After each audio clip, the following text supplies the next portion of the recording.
Hi everyone, it's me again, Kuya Daniel, na nasa bahay tayo ngayon. So, kakauwi lang natin. May nakita tayong post regarding sa mga biktima ng war on drugs, sinasabi rito. Okay?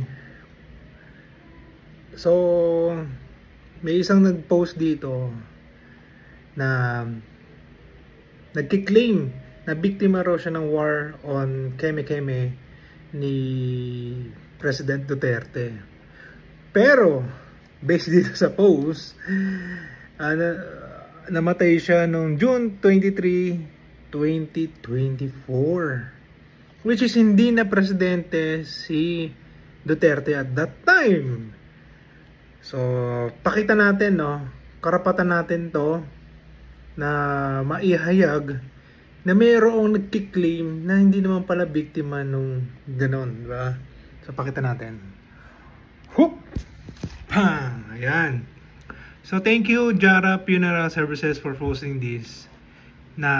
Pero tingnan natin baka hindi legit to. Baka something. Pero, nakalagay kasi rito June 23, 2024. Okay, those we have held in our arms for a short while, we hold in our hearts forever. Ryan A. Barbacena. With deep sympathies, love, and prayers, Barbacena, thank you for trusting Jara Funeral. So, ayan po. So, nakakalungkot lang na may mga nagpapakalat ng ganito na biktima sila pero yung pala hindi.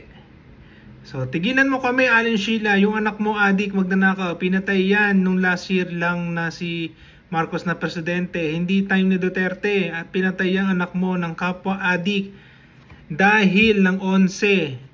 Magkano yan? Wala bang basag dyan? Yung naka-red sa picture frame. Tiga dito sa amin yan. Wag ako. Diba Drake Angeles II? The ABS-CBN post it 3 days ago, pero hindi natin alam kung kailan itong 3 days ago na to. But we will look. Mother and wives of drug victims hold. Nakikita ba? Ayan. Hold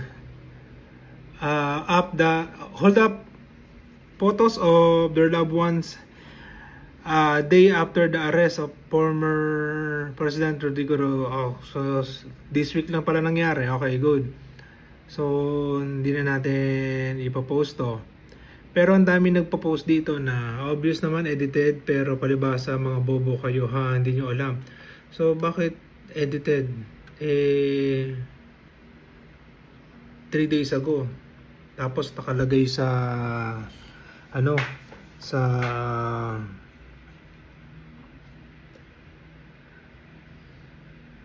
tawag dito sa post nung Porinaria last year, di ba? Sabi rito, mali ka ng pwesto, Nay, dapat sa likod ka. Patay! Sabi pa ng isa, sana naging mabait na lang kayo, matatanda na kayo, malapit na kayo kunin ni Lord. Ha ha ha. Magkano kaya bayad kay nanay, no? So again, thank you sa mga nagpo-post na yan. At least nagiging aware tayo na hindi lahat ng namatay dyan is time ni Duterte, at hindi lahat ng namatay dyan dahil sa mga pulis. Dahil sila mismong mga adik nagpapatayan dahil nagkaka-onsehan. Okay? So hindi lahat ng biktima niyan ay galing kay Duterte.